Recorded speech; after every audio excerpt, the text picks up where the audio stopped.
Jacob, his purpose gue cuma dapetin Rahel. But God purpose is different. Seringkali kita gak bisa melihat hal itu. Purpose kita kadang-kadang cuma pendek.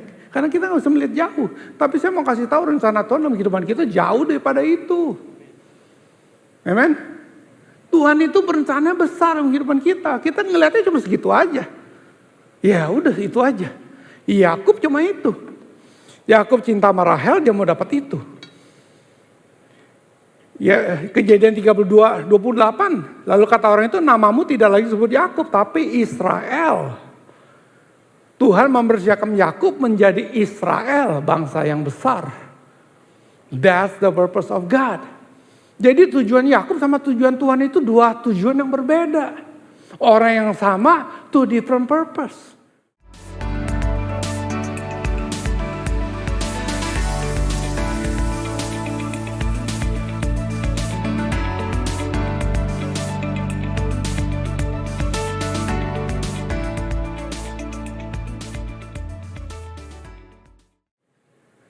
Oke, belum apa-apa Pastor Dennis sudah bilang suruh fokus gitu ya. Jadi saya harus fokus untuk serius. Jangan terlalu banyak bercanda gitu. Dia sudah mulai dengan pertandingan bola. Untung tim saya Spanyol, jadi saya belum kalah.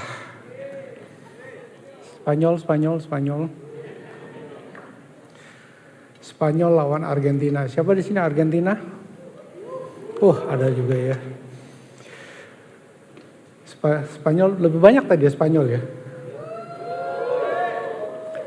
Memang rada susah gitu ya lawan tim Argentina karena di Indonesia salah satu pemain Argentina lebih sering disebut di Indonesia. Iya kan? Iya, Messi sering disebut di Indonesia. Di gang-gang sempit tuh sering banget gitu ya. Kalau orang mau lewat Messi, Mas Messi gitu. Jadi sering banget disebut di Indonesia. Jadi penggemarnya lebih banyak. Jadi yang pegang Spanyol kita banyak saingan gitu ya. Tapi kebetulan saya pegang Spanyol gitu ya. Udah abis ini serius. Walaupun susah. Oke, minggu ini bulan ini kita masih bicara mengenai the in between. Jadi firman Tuhan yang diberitakan the in between, di mana satu firman menarik saya pelajari dan saya baca, dan minggu depan juga satu yang menarik gitu ya, cerita yang menarik. 2 minggu lalu Pastor Andi sudah buka dengan Open to Wonder, dan minggu lalu Pastor Jimmy bicara mengenai where God live, di mana Tuhan tinggal.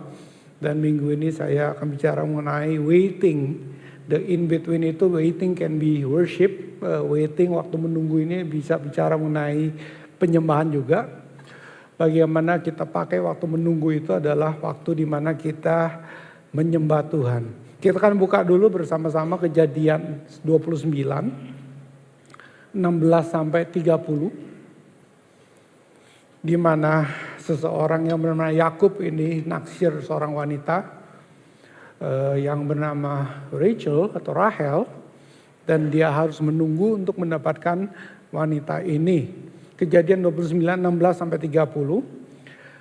Laban mempunyai 2 anak perempuan yang lebih tua, namanya Leah, yang tadi main keyboard. Dan yang lebih muda namanya Rahel. Leah tidak berseri matanya, tapi Rahel itu elok sikapnya dan cantik parasnya. Yakub cinta kepada Rahel, sebab itu ia berkata, aku mau bekerja padamu 7 tahun lamanya untuk mendapatkan Rahel anakmu yang lebih muda itu. Sahut Laban, lebih baiklah Yakub berikan kepadamu daripada kepada orang lain, maka tinggallah padaku. Jadi bekerjalah Yakub 7 tahun lamanya untuk mendapatkan Rahel itu. Tetapi yang 7 tahun itu dianggapnya seperti berapa hari saja. Karena cintanya kepada Rahel. Sudah itu berkatalah Yakub kepada Laban, berikanlah kepadaku bakal istriku itu, sebab jangka waktuku sudah genap supaya aku akan kawin dengan dia. Lalu Laban mengundang semua orang di tempat itu dan mengadakan perjamuan. Tetapi pada waktu malam diambilnyalah Leah anaknya, lalu dibawanya kepada Yakub. Maka Yakub pun menghampiri dia. Lagi pula Laban memberikannya Zilpa, budaknya perempuan, kepada Lea, anaknya itu menjadi budaknya. Tapi pada waktu pagi tampaklah bahwa itu Lea. Lalu berkatalah Yakub kepada Laban, apakah yang kau perbuat kepada aku ini? Bukankah untuk mendapatkan Rahel aku bekerja padamu? Mengapa engkau menipu aku? 26 jawab Laban, tidak biasa orang berbuat demikian di tempat kami ini, mengawinkan adiknya lebih dahulu daripada kakaknya. Genapilah dahulu 7 hari perkawinanmu dengan anakku ini. Kemudian anakku yang lain pun akan kuberikan kepadamu sebagai upah, asal engkau bekerja pula padaku 7 tahun lagi. Maka Yakub berbuat demikian, yang menggenapi 7 hari perkawinannya dengan Lea. Kemudian Laban memberikan kepadanya Rahel, anaknya itu menjadi istrinya. Lagi pula Laban memberikan Bilha, budaknya perempuan, kepada Rahel, anaknya itu menjadi budaknya. Yakub menghampiri Rahel juga, malah ia lebih cinta pada Rahel daripada kepada Lea. Demikianlah dia bekerja pula pada Laban 7 tahun lagi. Ayo kita berdoa sekali lagi. Bapak Tuhan, terima kasih untuk hari ini. Kalau kami boleh ada di tempat ini oleh karena kasih anugerah-Mu Tuhan. Hari ini kami berkumpul dalam hadirat-Mu. Kami tahu Tuhan, pada waktu kami ada di sini Engkau ada bersama dengan kami Tuhan. Dan kalau Engkau ada Tuhan, pasti sesuatu terjadi, selalu ada restorasi, selalu ada pemulihan, selalu ada kesegaran Tuhan, selalu ada sesuatu yang kami bisa alami bersama dengan Engkau Tuhan Yesus. Hamba-Mu merendahkan hati untuk tahu, bukan karena kepandaian seseorang berkata-kata yang bisa menjamah, bisa menyegarkan, bisa memulihkan umat-Mu. Tapi hamba-Mu berserah Tuhan pada pekerjaan-Mu Roh Kudus, kepada firman-Mu, karena kami percaya untuk kuasa Roh Kudus dan firman-Mu yang bisa menguatkan umat-Mu. Terima kasih untuk Engkau Tuhan Yesus. Kami percaya pada pekerjaan-Mu di dalam nama Tuhan Yesus. Kami berdoa. Amin. Satu cerita yang terjadi luar biasa. Cerita mengenai seseorang yang bernama Yakub. Dia naksir pada Rahel dan dia berkata bahwa aku mau bekerja 7 tahun untuk bisa mendapatkan Rahel.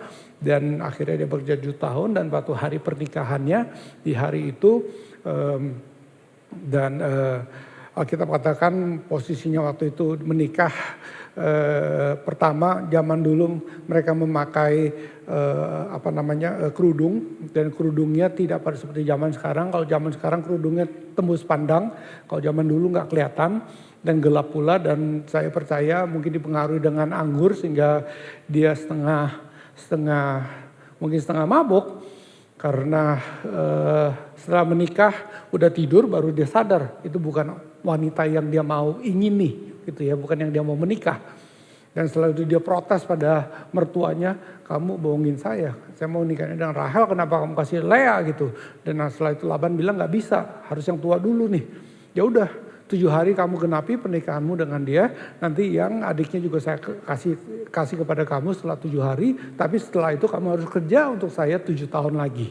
Jadi 14 tahun Yakub harus bekerja untuk Laban untuk bisa mendapatkan Rahel gitu ya. Dan 17 tahun lamanya Yakub bekerja. Kejadian 29-20, 7 tahun itu dianggapnya seperti berapa hari saja karena cintanya kepada Rahel. Karena kasih kepada Rahel, Yakub rela menunggu dan bekerja selama 7 tahun. Dan bahkan setelah itu dia mau bekerja another 7 years.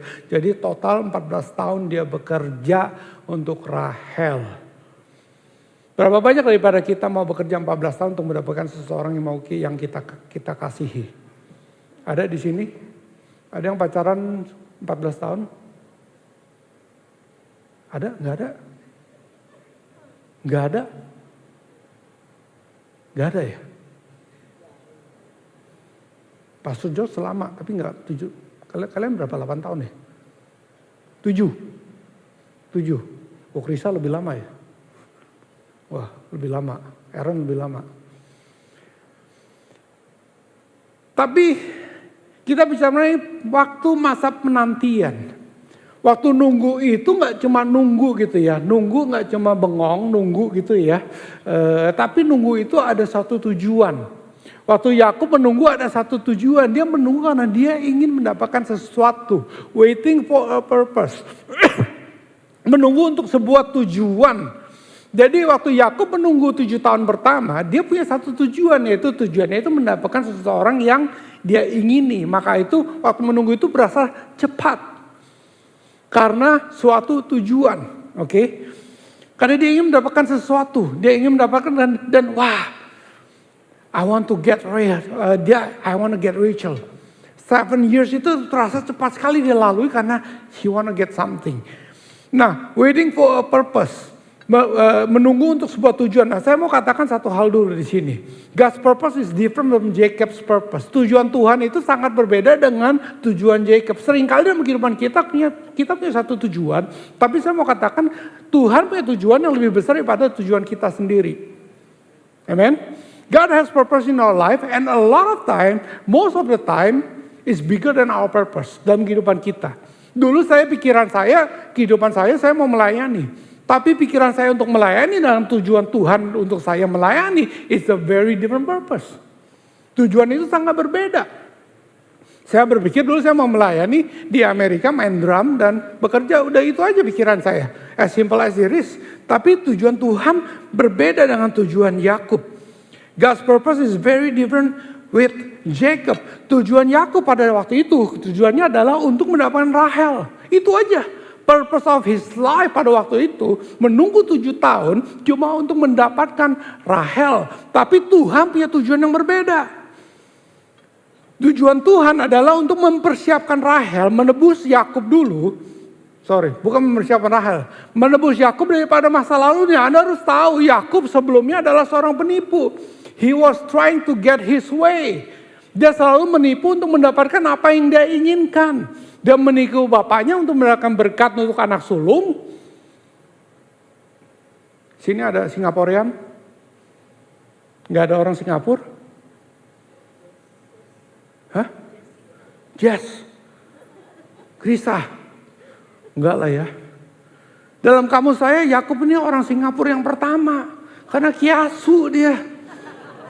Nggak mau kalah. Karena pertama kali dia itu kembar sama saudaranya Esau. Pertama kali dia keluar daripada rahim ibunya, dia tarik kaki Esau karena dia mau keluar duluan. Dia nggak mau kalah sama saudaranya. Setelah itu dia karena kalah, saudaranya keluar duluan. Setelah itu dia berusaha menipu saudaranya untuk mendapatkan hak kesulungannya. Yakub sebelumnya berusaha dengan caranya untuk bisa menipu sana sini untuk mendapatkan apa yang dia mau. That's Jacob before. Tujuan Tuhan berbeda dengan Yakub. Yakub cuma tujuannya simple. Gue mau kerja, dapatin Rahel. Tapi Tuhan beda. Tuhan ingin menebus Yakub daripada masa lalu dan mempersiapkan Yakub untuk menjadikan dia bapa dari bangsa yang besar, yaitu Israel. It's two different purpose. Dan dia harus menunggu 14 tahun supaya itu terjadi. Jacob his purpose gue cuma dapatin Rahel. But God purpose is different. Seringkali kita gak bisa melihat hal itu. Purpose kita kadang-kadang cuma pendek. Karena kita gak bisa melihat jauh. Tapi saya mau kasih tahu rencana Tuhan dalam kehidupan kita jauh daripada itu. Amen. Tuhan itu berencana besar dalam kehidupan kita. Kita ngelihatnya cuma segitu aja. Ya udah itu aja. Yakub cuma itu. Yakub cinta sama Rahel, dia mau dapat itu.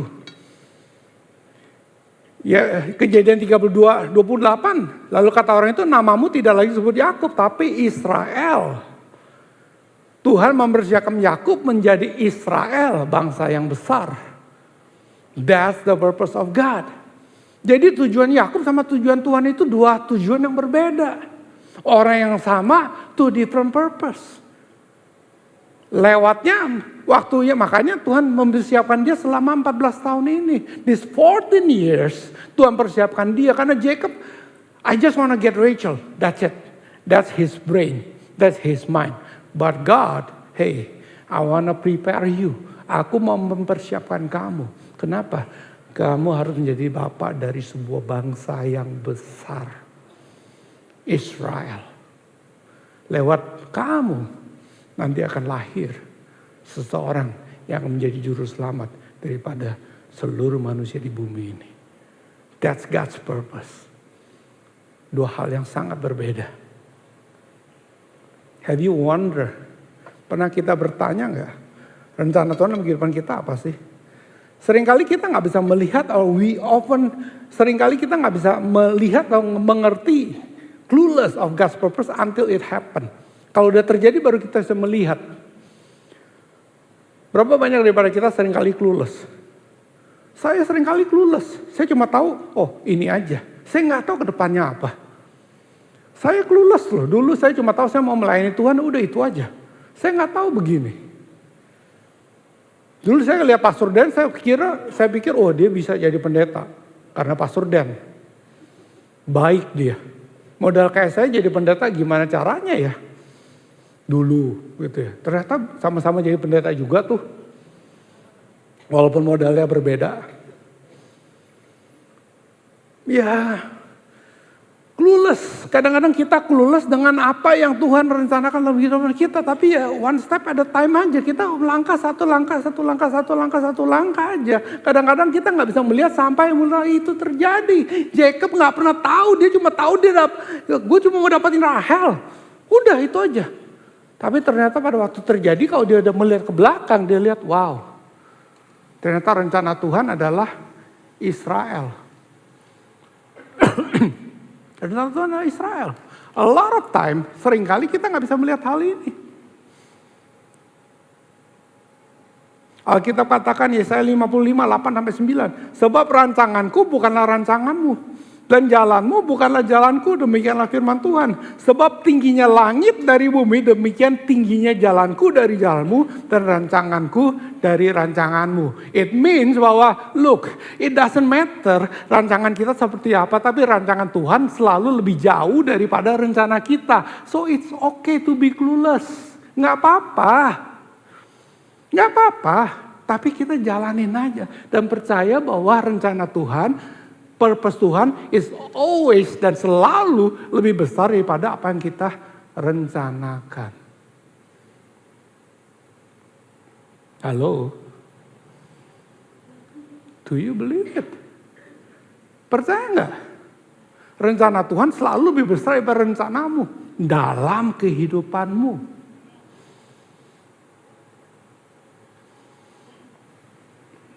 Percaya nggak? Kalau percaya kasih muka percaya dong, mukanya kayak nggak percaya begitu. Saya nggak akan terusin sampai muka kalian muka percaya nih.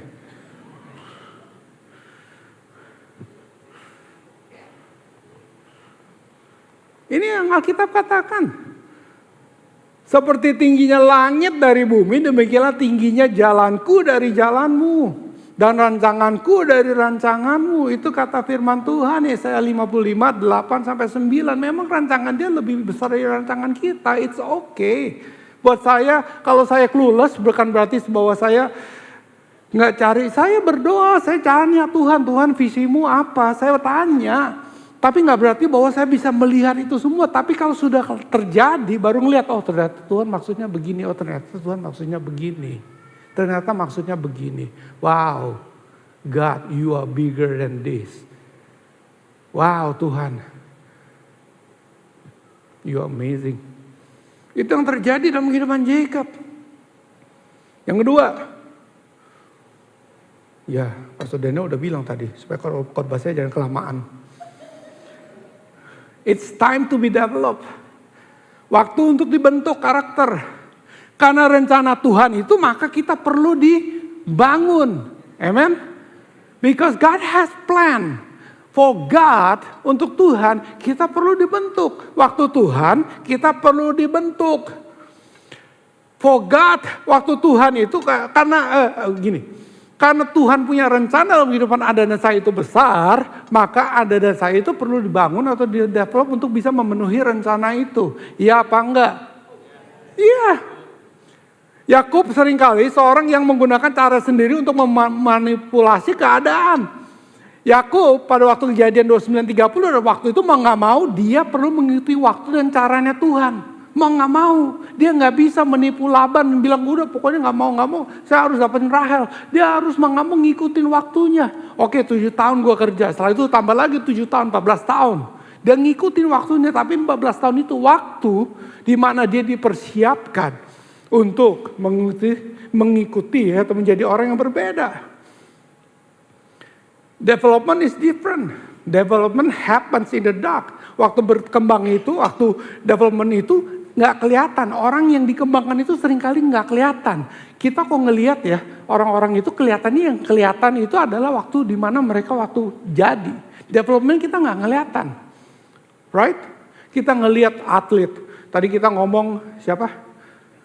Messi. Kita ngelihat Messi yang di lapangan. Kita kan nggak pernah ngelihat waktu dia latihan, disiplinnya seperti apa. Kita nggak pernah, kita dengar namanya Kobe Bryant, right? Saya suka sepatunya Kobe Bryant, saya suka pakai dia untuk main basket. Tapi kita nggak pernah ngelihat Kobe Bryant waktu latihan. Saya baru baca tuh ceritanya. Yang lainnya tidur, dia jam 4 pagi udah bangun untuk latihan. Kita nggak pernah ngelihat. Development is unseen, but we don't want the unseen part. Kita selalu maunya kelihatan. Makanya sukanya Instagram tuh followernya banyak. Sedih kalau nggak ada yang follow. Development happens in the dark, unseen. Musa 40 tahun dia menjadi gembala, nggak ada ceritanya. Itu waktu Tuhan develop dia. Itu semua terjadi. Tapi seringkali kita maunya yang kelihatan. You want to be seen. Oh, pastornya keren. Oh, ini semuanya yang kelihatan. But development is when kita ini nggak kelihatan. Tuhan kasih waktu kita develop. 7 tahun kita cuma tahu ceritanya Jacob kerja sama Laban. Udah itu aja. Nggak ada cerita yang lain di situ. There is no story. Kita cuma tahu dia kerja sama Laban. Udah itu aja. Tapi waktu di mana Tuhan develop dia. Development itu nggak enak seringkali. Waktu Tuhan kembangkan kita. Nah seringkali pertanyaan kita begini. Nah let me tell you this. Tuhan nggak akan jawab pertanyaan ini. Why this happened to me? Pernah nggak kita nanya gitu? Sering kan? Saya juga nanya sih. Why this happened to me? Why me? Why not? Ya kan? How long it will be? Aduh Tuhan, masa belum nggak selesai? Ya apa enggak? Ya enggak? Pernah nggak nanya gini? Why me? Why so long? Why it happened to me? Mau berapa lama lagi? Kenapa gini lagi? Kenapa saya lagi? Kenapa ini? Kenapa itu? Kenapa ini? Let me tell you this, God will not answer this. Tapi kalau kita nanya ini pada Tuhan, Tuhan, apa yang sedang Tuhan mau kembangkan di saya this season? What are you developing in me this season? Sehingga ini terjadi dalam kehidupan saya. Mungkin Tuhan jawab. What are you trying to develop in me this season? Apa? Is that my character? Generosity mungkin, stewardship, holiness, purity. What? Passion mungkin, kesabaran mungkin, pride. Apa yang sedang Tuhan kembangkan? Apa yang sedang Tuhan mau kembangkan dalam kehidupan saya pada saat ini? Apa yang sedang Tuhan mau bentuk saat ini? Sehingga saya harus melewati masa-masa ini selama 14 tahun. Jacob yang selama ini berusaha menipu, dibentuk karakternya. Sehingga dia belajar tidak menggunakan caranya sendiri, tapi mulai hidup dengan humility, bergantung pada waktunya Tuhan dan bergantung pada Tuhan. He start to surrender pada Tuhan. 14 tahun. Time for development. Unseen, gak kelihatan.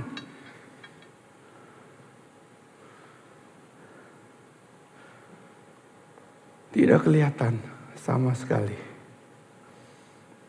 Do you want to break through dalam kehidupan kita?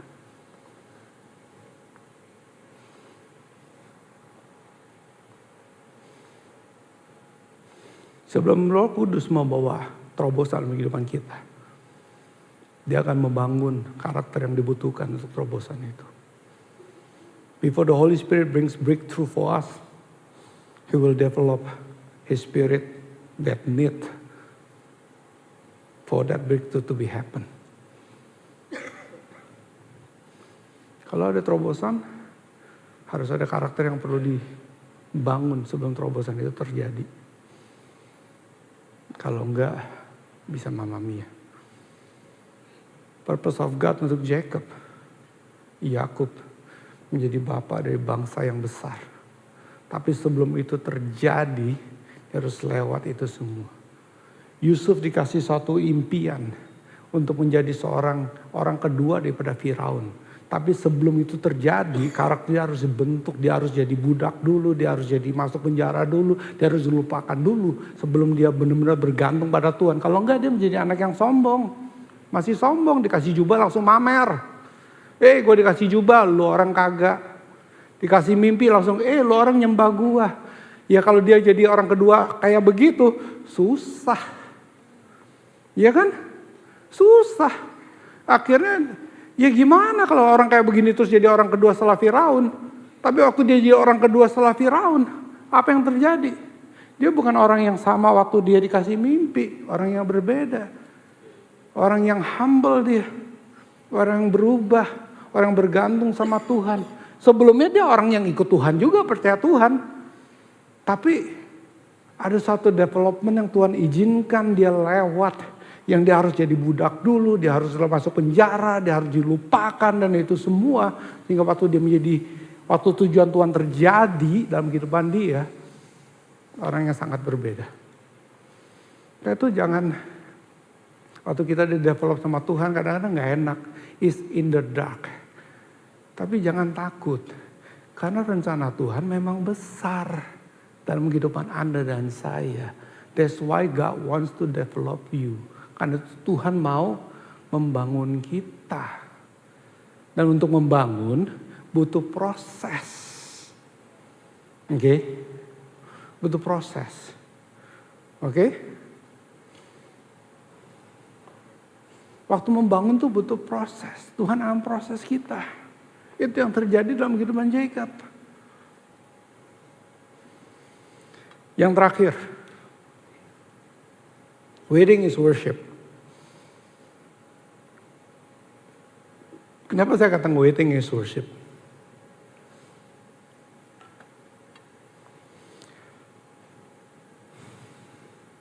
Karena Anda waktu menunggu perlu belajar berserah. Anchor in faith need you to actively focus. Tadi kata Pastor Daniel, focus your mind and align your heart. Fokus pikiran kita dan hati kita pada waktunya Tuhan, pada hatinya Tuhan. Maka itu dikatakan waiting is worship. Surrendering, berserah waktu kita kepada waktu dia. That's why it's worship. Waiting is worship kenapa? Karena seringkali kita gak bisa mengerti apa yang terjadi. Jacob itu gak mengerti apa yang terjadi. Seringkali dalam kehidupan Anda dan saya, we don't understand what's going on. You know, God never fail us. Let me tell you this. Tuhan itu tidak pernah gagal. Yes. Jadi yang gagal apa? Our expectation about God. Itu yang gagal. Let me say it again. God never fail us. But our expectation about God, itu yang fail us. Itu yang salah. Tuhan itu gak pernah gagal. Tapi kadang-kadang expectation kita yang gagal. Expectation kita yang gagal. Tuhan tidak pernah gagal memenuhi janjinya. Tapi kadang-kadang kita yang salah mengartikan janjinya. Kita yang salah berharap dan berpikir bahwa Tuhan akan melakukan apa yang kadang-kadang bukan itu yang dia janjikan. Kita berpikir kalau jadi ikut Tuhan tuh gak ada masalah. Siapa bilang? Tuhan gak pernah janji loh. Never in the Bible God say, if you walk with me you will have no problem. Gak pernah janji Tuhan. Yang Tuhan janjikan apa? I will be with you. Aku akan berjalan bersama dengan engkau dalam masalah itu. Itu yang Tuhan janjikan, iya kan? Yes, that's what God said. Jadi karena ekspektasi kita yang salah. Tuhan kalau gue ikut Tuhan gue akan gak punya masalah ini dan itu semua dan itu. No. Itu gak pernah janji Tuhan. Itu our expectation. Tapi janji Tuhan adalah dalam masalahmu. Aku kan ada di situ. I will help you. I will walk with you. I will give you strength. Aku akan kasih kamu kekuatan. Aku akan kasih kamu kedamaian. That's what God said. Itu yang Tuhan kasih. Tuhan tidak pernah mengecewakan kita. Tapi ketidakpahaman Tuhan yang seringkali mengecewakan kita. Kadang-kadang kita gak bisa mengerti Tuhan. We cannot understand God. But what we cannot understand about God? Karena Tuhan itu begitu besar. God is that big. And you should not put him in our brain. But what we cannot understand about God should move us not to doubt, but to worship. Sebenarnya kalau kita nggak mengerti, harusnya nggak buat kita ragu, tapi membuat kita menyembah. Karena dia itu besar. Harusnya kita kagum, wow, I cannot understand you. Harusnya kita nyembah, bukan malah ragu. I don't understand why, kenapa Tuhan bisa unconditionally love me. Itu gue gak bisa ngerti. Aku cuma bisa terima. I don't know about you, tapi gue gak bisa ngerti. Saya gak bisa ngerti. Kalau saya suruh sayang orang kayak saya unconditionally, saya gak bisa. Saya gak bisa. Saya cuma mengucap syukur dalam pernikahan itu ada no refund policy. Kalau enggak mungkin saya udah dibalikin sama istri saya ke Tuhan. Tuhan gak mau deh suami kayak gini, tolong ganti yang lain maybe gitu ya. Saya gak ngerti waris unconditionally love itu saya gak ngerti. Because for God to love me unconditionally itu saya gak ngerti. Untuk saya ngelihat diri saya itu susah. Makanya saya ngelihatnya ke Tuhan aja. But for that harusnya tidak membuat saya ragu akan Tuhan. But for me to worship God, you know what? Your love is so amazing, I don't understand. Aku gak tahu teman-teman, but I don't understand. Buat Tuhan, seorang Tuhan mau mati untuk nebus saya, I don't understand. Aku tuh gak ngerti, otak saya tuh gak ngerti, gak bisa nangkep itu gimana caranya. The less we comprehend, the more we realize how great He is. Apa yang tidak dapat kita pahami tentang Tuhan seharusnya tidak membawa kita pada keraguan, melainkan pada penyembahan.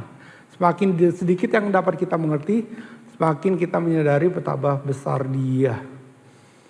Roma 11:33, oh alangkah dalamnya kekayaan, hikmat dan pengetahuan Allah. Sungguh tak terselidiki keputusan-keputusan dan sungguh tak terselami jalan-jalannya. He is that big. He is that big. Di dalam masa menunggu itu kadang-kadang kita perlu melihat. Yes, a lot of time we don't understand. But just be quiet and listen to Him. Dan dengar Dia.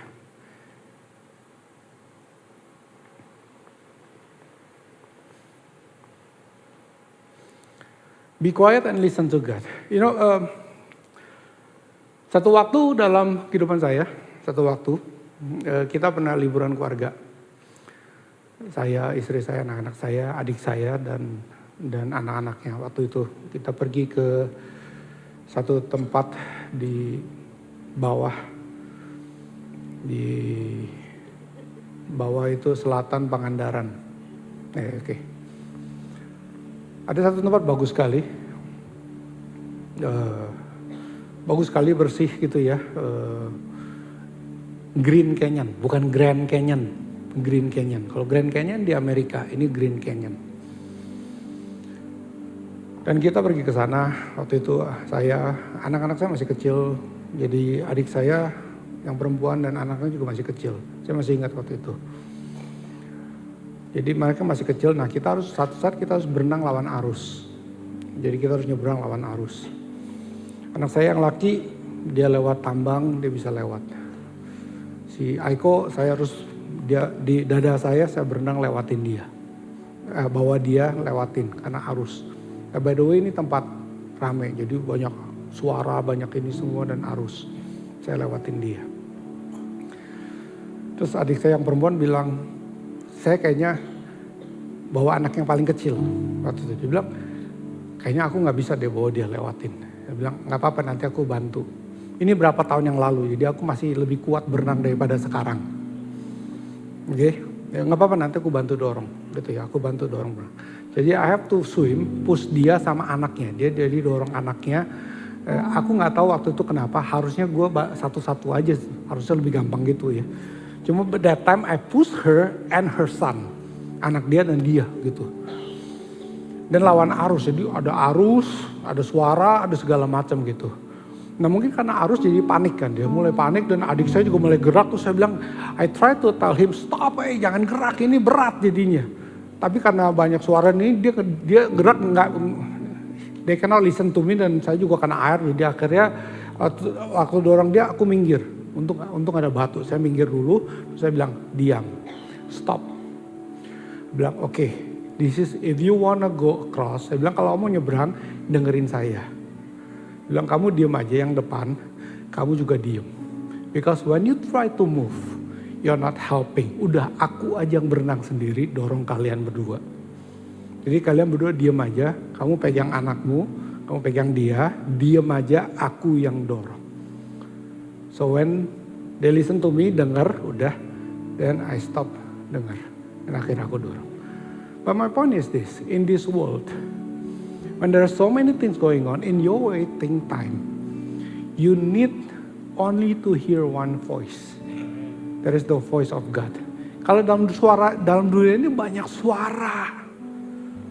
Banyak suara. Trust me, banyak suara. Waktu kita dalam masa menanti, waktu kita masa dalam development, waktu kita dalam masalah itu banyak suara. In your business banyak suara. In your marriage life, waktu Anda lagi di banyak suara. Udah dengar suara itu, udah divorce oke kok, udah ini, udah. There's so many voices, but you need to be quiet. Jangan terlalu banyak suara, bahkan suara hatimu kadang-kadang menipu. Karena hati kita ini lagi sakit. Jadi yang kita dengarkan suara sakit hati. But you need to be quiet. Dan mendengarkan suara yang kadang-kadang datangnya dari Tuhan. Suara yang datangnya daripada firman Tuhan.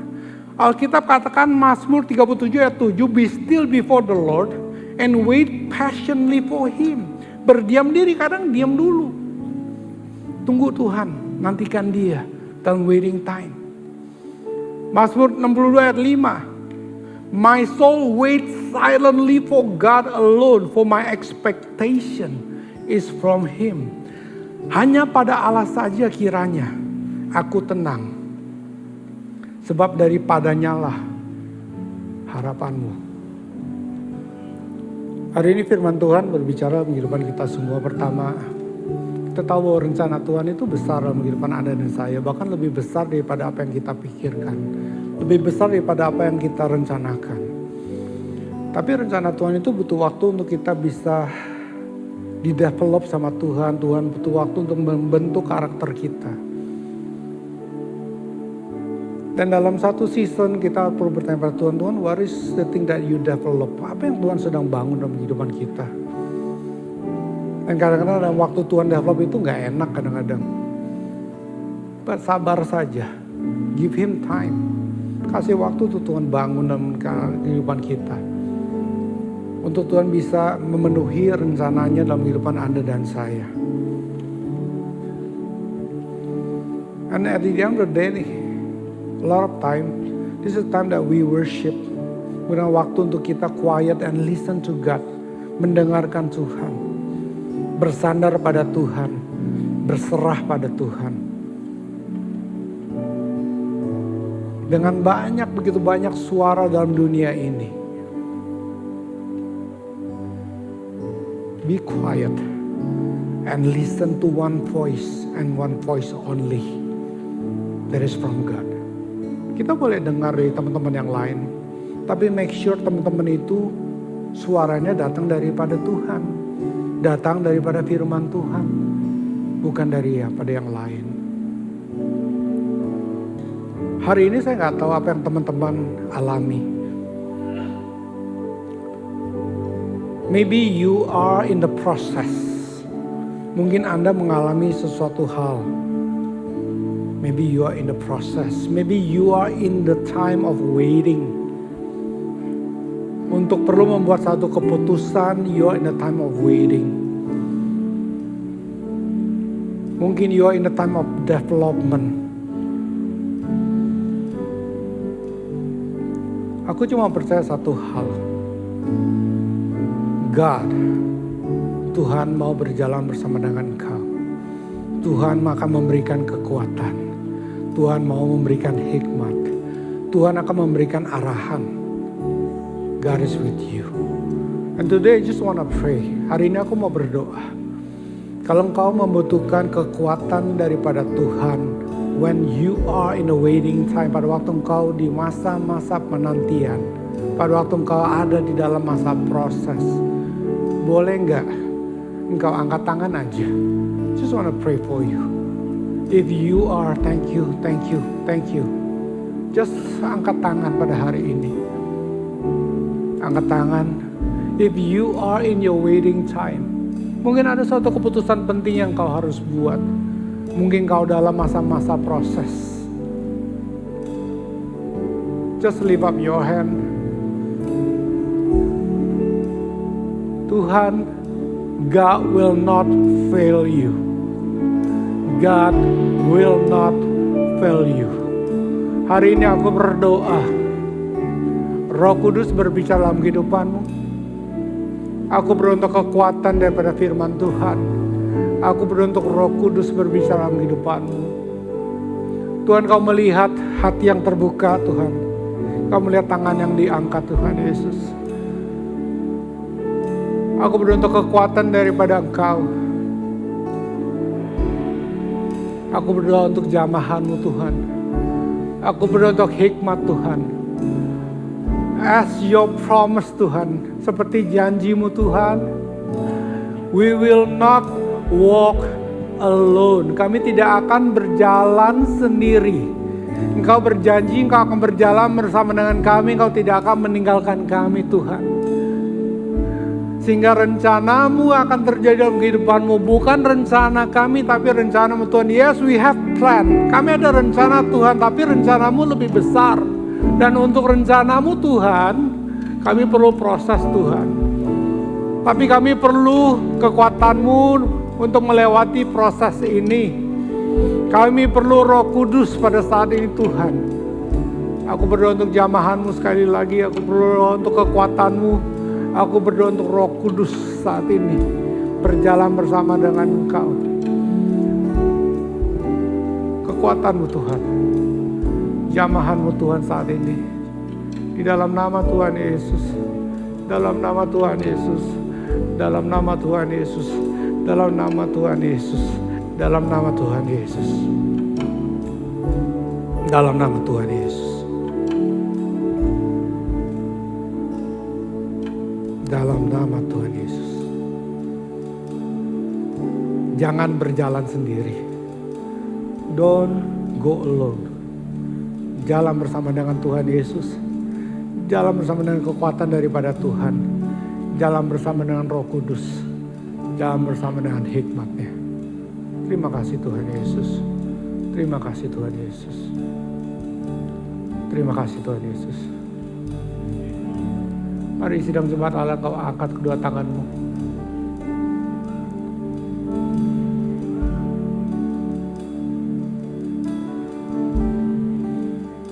Tuhan, aku berdoa supaya firman-Mu boleh menjadi kekuatan untuk anak-anak-Mu, umat-Mu pada pagi hari Tuhan. Janji-Mu Tuhan kau berikan kehidupan kami Tuhan. Sidang jemaat Allah, kau terimalah berkat Tuhan pada waktu kau berjalan bersama dengan Tuhan. Kau menjadi kepala bukan ekor, tetap naik dan tidak turun. Tuhan menjadi kekuatanmu. Dalam segala yang kau lakukan pada akhirnya boleh berhasil oleh karena Tuhan. Dalam hubunganmu dengan Tuhan dan sesama. Dalam pekerjaanmu, dalam studimu, dalam sekolahmu. Kau menjadi kepala bukan ekor, tetap naik dan tidak turun oleh karena Tuhan bersama dengan kau. Terimalah berkat daripada Tuhan, terimalah berkat, terimalah hikmat daripada Tuhan pada pagi hari ini. Biarlah Tuhan bersama dengan kau di dalam nama Tuhan Yesus. Semua yang percaya katakan bersama-sama. Amin. Sekali lagi Tuhan berkati. God bless you.